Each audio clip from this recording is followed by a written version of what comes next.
আসসালামু আলাইকুম, সবাইকে শুভেচ্ছা জানাচ্ছি। মাসুম মাহবুব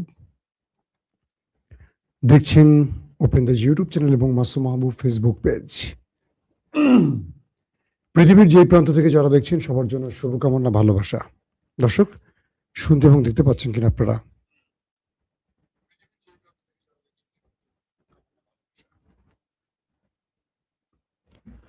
প্রিয় দর্শক, বেশ কিছু ব্রেকিং খবর আছে আজকের লাইভ সেশনে। সৌদি আরব এবং চীনের মধ্যে গুরুত্বপূর্ণ আলোচনা হয়েছে। কি হয়েছে সেই আলোচনায়, সেই বিষয়টা আমরা জানাতে চাই। পাশাপাশি হরমুজ প্রণালী এখনো ইরানের কন্ট্রোলে। আমেরিকা এখানে নৌ অবরোধ করলেও যে কোনো সময় কেটে পড়তে পারে।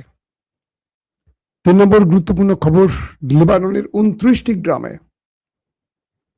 নেতানিয়াহুর দেশটি ব্যাপক অ্যাটাক করছে। অন্যদিকে কাতার ট্রাম্পকে সাফ জানিয়ে দিয়েছে তারা আর যুদ্ধ যুদ্ধকে টেনে নিতে চাইছে না। তারা চাইছে যে কোনোভাবে একটা যুদ্ধবিরতির মাধ্যমে শান্তি। পাশাপাশি আরব আমিরাত সহ আরো কয়েকটি দেশ মার্কিন ঘাঁটি সরিয়ে ফেলার চিন্তা করছে, এমন খবরও আসছে বিভিন্ন আউটলেটে। দর্শক, এছাড়া আরো অনেকগুলো খবর থাকবে আজকের লাইভ সেশনে। আপনি একদম ক্লিয়ার শুনতে পাচ্ছেন, কোনো সমস্যা নাই তো না?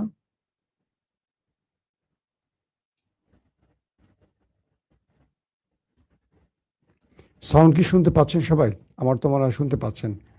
আর যারা বলছেন সাউন্ড শুনতে পাচ্ছে না, তাদের ভিডিওটা দেখার দরকার নেই, তারা বাসায় একটু আরাম করে অন্য চ্যানেল দেখেন, কারণ অনেকেই বিরক্ত করেন। এটা খুবই খারাপ। হাই সাউন্ড নাই, এত ক্লিয়ার বলছেন, অনেকে বলছেন শুনতে পাচ্ছেন। সাউন্ড ক্লিয়ার আছে বলছেন অনেকে। যারা শুনতে পাচ্ছেন আমি তাদেরকে চাইলে এখান থেকে আটকে দিতে পারবো, ব্লক করে দিলে আপনারা আমার ভিডিওটা দেখতে পারবেন না। কিন্তু আমি চাই না এটা আপনারা বিরক্ত করতে আসেন, করেন, সমস্যা নেই।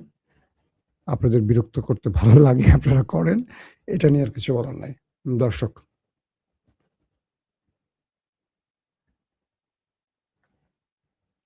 ওকে, সবাই তাহলে শুনতে পাচ্ছেন। আর যারা ভারতীয় মাল তারা শুনতে পাচ্ছে না। ভারতীয় মানে ওই মোদির কথা বলছি আর কি। দেখেন, আমাদের হাবিবুর রহমান ভারত থেকে বলছেন ক্লিয়ার শুনতে পাচ্ছেন। সরি, ভারতীয় শব্দটা মুখ থেকে বলে ফেলেছি। দর্শক, সৌদি আরব এবং চীনের মধ্যে আলোচনা হয়েছে। শি জিনপিং ভার্সেস মোহাম্মদ বিন সালমান। দুই রাষ্ট্রপ্রধান হরমুজ প্রণালী এবং আসন্ন আমেরিকা ইরানের মধ্যে যে একটা নতুন করে উত্তেজনা সৃষ্টি হয়েছে, এটা প্রশমিত করার জন্য কি কি পদক্ষেপ নেওয়া যেতে পারে সে আলোচনা হয়েছে। সৌদি আরব চীনের কাছে দাবি জানিয়েছে ইরানকে এই ব্যাপারে বোঝাতে, যেন ইরান মধ্যপ্রাচ্যে যুদ্ধের বদলে শান্তি প্রতিষ্ঠায় কাজ করে। পাশাপাশি চীন সৌদি আরবকে বলে দিয়েছে ইরান এই অঞ্চলে শান্তি প্রতিষ্ঠার চেষ্টা করছে, কিন্তু বিপরীতে আমেরিকা তাদেরকে সেই শান্তি প্রতিষ্ঠায় সহযোগিতা করছে না। চীনের স্টেটমেন্টটা দুর্দান্ত। পাশাপাশি চীন বলছে যে হরমুজ প্রণালীতে ইরানের অধিকার আছে, আর এখানে যে নৌ অবরোধ করেছে আমেরিকা, এটা অন্যায় এবং এটি এই অঞ্চলে নতুন করে উত্তেজনা সৃষ্টি করছে। এই দুই রাষ্ট্র প্রধানের মধ্যে আরো অনেকগুলো বিষয় আলোচনা হয়েছে, সেই বিষয়গুলো এখনো স্পষ্ট আসেনি। যেইটুকু তথ্য পেয়েছি বিভিন্ন সূত্র ধরে আপনাদের জানালাম। পাশাপাশি কাতার ক্ষেপে গেছে আমেরিকার উপর, আমেরিকাকে সাফ জানিয়ে দিয়েছে তোমরা যুদ্ধ বন্ধ করো, নতুবা দেশ ছাড়ো। কারণ আরব যথেষ্ট ক্ষতিগ্রস্ত হয়েছে গত 40 দিনের যুদ্ধে। শুধু কাতার নয়, আরব আমিরাতও কথা বলতে শুরু করেছে। আরব আমিরাতের ভেতর থেকে ইস্টাবলিশমেন্ট মুখ ফুসকে কথা বলছে। বিষয়টি এরকম না, জনসম্মুখে সাংবাদিক ডেকে এনে কথা বলেছে। সেখানে বলা হয়েছে যে আমেরিকাকে তারা $1 ট্রিলিয়ন দিয়ে ঘাঁটি বসানোর সুযোগ দিয়েছিল আরব আমিরাতে। কিন্তু দেখা গেছে আমেরিকা আর ইরানের লড়াইতে আমেরিকা সফলভাবে আরব আমিরাতকে রক্ষা করতে পারেনি। যতটুকু ইরানের মিসাইল বা ড্রোন ঠেকাতে পেরেছে সেটা আরব আমিরাত নিজের চেষ্টায় পেরেছে। তো এই হিসেবে আরব আমিরাত ট্রাম্পের এই ব্যর্থতাকে নতুন করে সামনে এনে বলছে যে তোমরা প্রয়োজনে আমাদের দেশ ছেড়ে চলে যাও, এই অঞ্চলে তোমরা আমাদের নিরাপত্তা দিতে পারছো না, তোমরা আমাদেরকে আরো অনিরাপদ করে তুলছো। আর কাতারের পক্ষ থেকে বলা হয়েছে যে ট্রাম্প যুদ্ধ না করে, মানে তাকে যুদ্ধের বদলে শান্তি প্রতিষ্ঠায় কাজ করার পরামর্শ দিয়ে কাতার তাকে চাপ দিয়ে বলেছে যে আমরা আর কোনো প্রকার টলারেট করতে পারছি না। যদি এই অঞ্চলে নতুন করে আবার যুদ্ধ ছড়িয়ে পড়ে, এই অঞ্চলের অর্থনীতি এবং মানুষের যে স্বাভাবিক জীবন সেটি ব্যাহত হবে। দর্শক, এখন আরো কয়েকটি বিষয় তৈরি হয়েছে যে পশ্চিম এশিয়ার এই রণক্ষেত্রটি মধ্যপ্রাচ্যকে যে টেনশনে ফেলে দিচ্ছে, সেই টেনশন থেকে ট্রাম্প কাউকে শান্তি দিচ্ছে না। তিনি এক একটা সময় এক একটা কথা বলছেন। কখনো তিনি যেমন লাস্ট স্টেটমেন্ট দিয়েছেন যে ইরানের সাথে তাদের পাকিস্তান সফরে আলোচনা চলছে, এখানে তাদের মধ্যে শান্তি চুক্তি হয়ে যাবে। তিনি এই কাজটি কেন করছেন? তার বাজার ওঠানামা করানোর জন্য। আপনি জানেন যে ট্রাম্পের বক্তব্যের উপর, ট্রাম্পের প্রতিটি বক্তব্য খেয়াল করলে দেখবেন তিনি সপ্তাহ কবে মানে কথাগুলো বলেন। যেদিন শেয়ার বাজার বন্ধ হয়ে যায়, তারপরে যেদিন শেয়ার বাজার খোলে, এই 2 দিন 2 রকম কথা বলেন ট্রাম্প। খেয়াল করে দেখবেন ভালো করে, কারণ তার অলিগারদেরকে তিনি বাঁচাতে চান এবং এই যুদ্ধের নাম করে তিনি ব্যাপক কি বলবো অর্থকে পকেটে পুড়তে চান। যুদ্ধ একটা অর্থনৈতিক খেলা, কারো জীবন যায় কিন্তু কারো পকেটে বা ব্যাংকে টাকা ভরে। তো বলা হচ্ছে যে ডোনাল্ড ট্রাম্প তিনি বলছেন যে ইরানের সাথে তারা শান্তি চুক্তির একদম চূড়ান্ত পর্যায়ে আছে, কিন্তু ইরান এখন পর্যন্ত পাকিস্তানে রওনা হয়নি। অথচ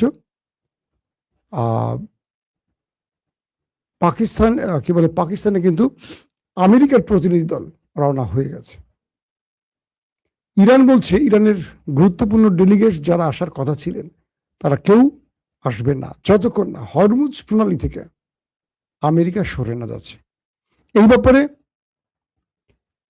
পাকিস্তানের ফিল্ড মার্শাল আসিম মনির একাধিকবার যোগাযোগ করেছে ইরানের রাষ্ট্রীয় কর্তৃপক্ষের সাথে।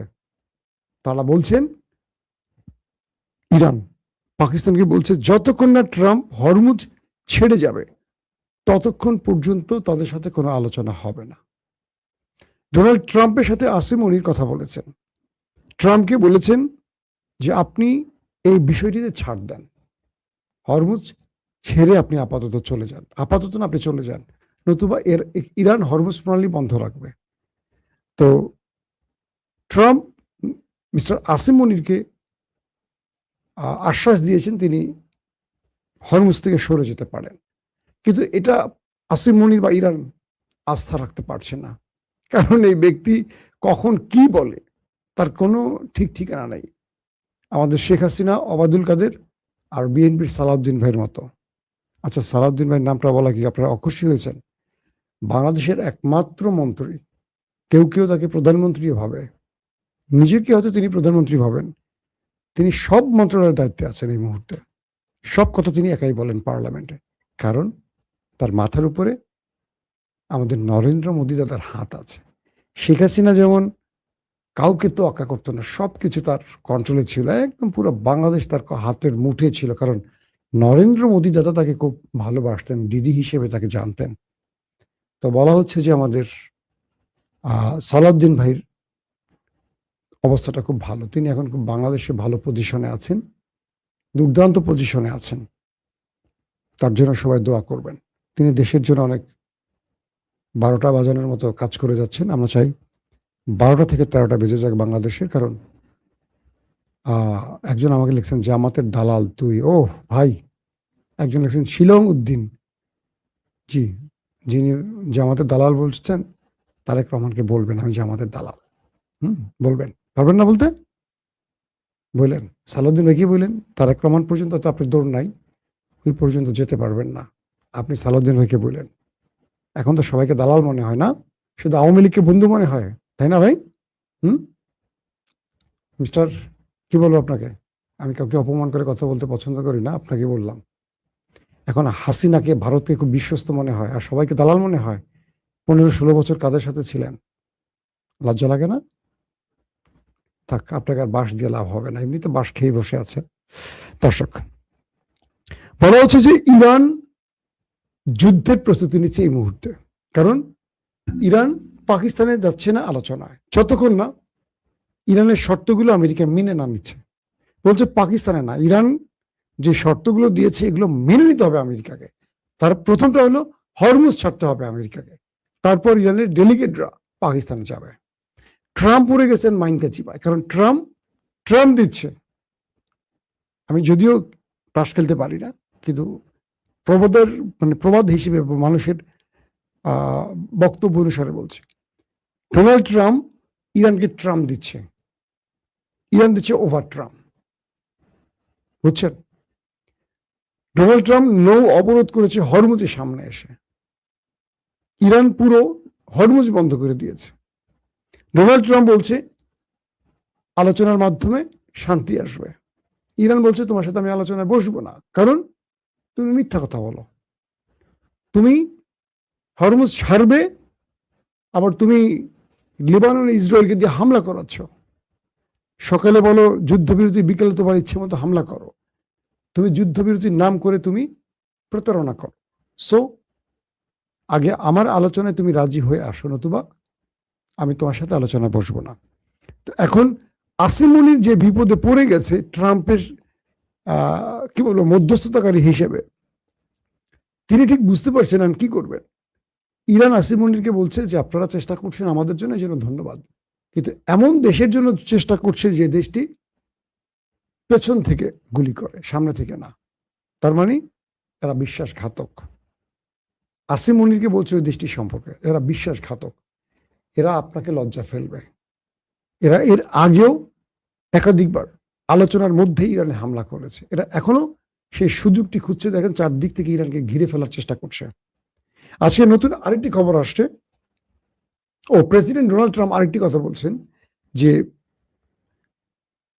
47 বছর মার্কিন প্রেসিডেন্টরা যা করেনি ডোনাল্ড ট্রাম্প এবার সেটি করে দেখাবেন, মানে পুরো ইরানকে ধ্বংস করে দেবেন। ইরান বলছে 5-6 হাজার বছর আগে তো আমেরিকার জন্ম হয়নি, 240 বছর আমেরিকার বয়স। আমেরিকাকে ইরানের ইতিহাস পড়তে হবে। মানে খেলাটা কোন লেভেলে চলছে বুঝতে পারছেন? তো বলা হচ্ছে যে ইরান তার দেশের ভেতরে গুরুত্বপূর্ণ কিছু বাংকারে এমন কিছু মিসাইল ড্রোন সেট করেছে এবং আমেরিকার যুদ্ধ বিমানকে মোকাবেলা করার জন্য এমন কিছু প্রতিরক্ষা ব্যবস্থাকে সাজিয়েছে যে তথ্যগুলো কোনো গোপন ইন্টেলিজেন্স সোর্সের মাধ্যমে আমেরিকা ইসরায়েলের কাছে পৌঁছে গেছে। এটি ডোনাল্ড ট্রাম্পের জন্য একটি টেনশনের কারণ হয়ে গেছে। অর্থাৎ ইরান বলছে যে ওই শত্রুকে আমাদের দেশে আমরা ঢোকাবো, বের হতে দেব না। ইরান বলছে যে ওদের জন্য আমরা এত বড় সারপ্রাইজ রেখেছি যেটা ওরা চিন্তা করছে না, সেটা ব্ল্যাক হোল, এক ভয়ঙ্কর অন্ধকারে ওদেরকে আমরা টেনে নিয়ে যাব। গত 40 দিনে ওদেরকে বুঝিয়েছি আমরা কি পারি। ওরা আসবে নিজের ইচ্ছায়, কিন্তু যাবে আমাদের ইচ্ছায়, এটা ইরানের বক্তব্য। এবং তারা বলছে এই ব্ল্যাক হোল থেকে ওরা বেরোতে পারবে না। মার্কিন সামরিক বিভিন্ন বিশেষজ্ঞরা বলছেন ইরান তার ভেতরে আমেরিকার জন্য ভয়ঙ্কর ফাঁদ পেতে রেখেছে, যে ফাঁদ থেকে আমেরিকা ইসরায়েল বেরিয়ে আসতে পারবে না। তাই ডোনাল্ড ট্রাম্পকে তার জেনারেলরা বারবারই বলছে যুদ্ধের বদলে আলোচনা বা শান্তির জন্য আলোচনা করতে হবে, নতুবা কোনোভাবেই। কি লিখছে একজন, বালুর ট্রাকের চান্দাবাজেরা মোদির সন্তান, বুঝছেননি? যিনি আরে কইছেন আনারে কিন্তু মারি দিছে ভাই, এককাল মারি লেছে। আরে এই মারি লেছে শব্দটা শুনলে আমার একজনের কথা খুব মনে পড়ে, বুঝছেন? এখন যে বিষয়টা তৈরি হয়েছে, সেটা হলো যে আমেরিকাকে ঠেকাবার জন্য হরমুজ শুধু নয়, চারদিক থেকে পাহাড়ি অঞ্চলে, তারপর মরুভূমিতে, বিভিন্ন পর্বতমালায়, বিভিন্ন গোপন হ্রদের আশেপাশে, কাস্পিয়ান সাগরের বিভিন্ন পয়েন্টে গুরুত্বপূর্ণ ইরানি যে স্ট্র্যাটেজিক পয়েন্টগুলো আছে, সেখানে ইরান এমন কিছু মিসাইল সেট করেছে যেগুলো আমেরিকার জন্য ভয়ঙ্কর কিছু বহন করতে পারে। আমেরিকা বারবার যে বলছে ইরানকে মুছে ফেলবে, ধ্বংস করে ফেলবে, পুরো ইরানকে ধ্বংস করে ফেলবে বোম্বিং করে, এই ডোনাল্ড ট্রাম্পের এই বক্তব্যগুলো কতটা আওয়াজ আর কতটা বাস্তব, এটা পৃথিবী গত 40 দিনের যুদ্ধে দেখে ফেলেছে। এখন পর্যন্ত কৌশলগত লড়াইতে ইরান বিজয়ী, পরাজিত কিন্তু ওই দুটো দেশ। তাই সৌদি, কাতার, কুয়েত, জর্দান, আরব যারা আছে, তারা এই যুদ্ধটাকে আর সামনে দেখতে চায় না। তারা এখন ট্রাম্পকে চাপ দিচ্ছে যে কোনোভাবে যুদ্ধ বন্ধ করার জন্য। এই পরিস্থিতিতে ডোনাল্ড ট্রাম্প বড় রকম বিপদে আছে এবং ইরান হরমুজকে ঘিরে ফেলায় এখন নতুন করে টেনশন তৈরি হচ্ছে মার্কিন প্রশাসনের মধ্যে। কারণ ইতিমধ্যে মার্কিন যুদ্ধ জাহাজকে কয়েক দফা ধাওয়া দিয়েছে ইরান, তারাও কিন্তু সেখান থেকে পালিয়েছে। ইরানের একটি জাহাজে আক্রমণের পরিস্থিতির আলোকে ইরান তাদের উপর ড্রোন অ্যাটাকও চালিয়েছে, কিন্তু কোনোভাবে ইরান তাদেরকে আর তোয়াক্কা করছে না। এখন আমেরিকা আগামী কয়েক ঘন্টার মধ্যে নতুন কোনো সারপ্রাইজ দেবে নাকি ইরান আমেরিকাকে সারপ্রাইজ দেবে, সেটি হয়তো আমরা নেক্সট ভিডিওতে আপনাদের জানাতে পারবো। দর্শক, আজকের মতো বিদায় নিচ্ছি। প্রত্যেকে ভালো থাকবেন। আল্লাহ হাফিজ।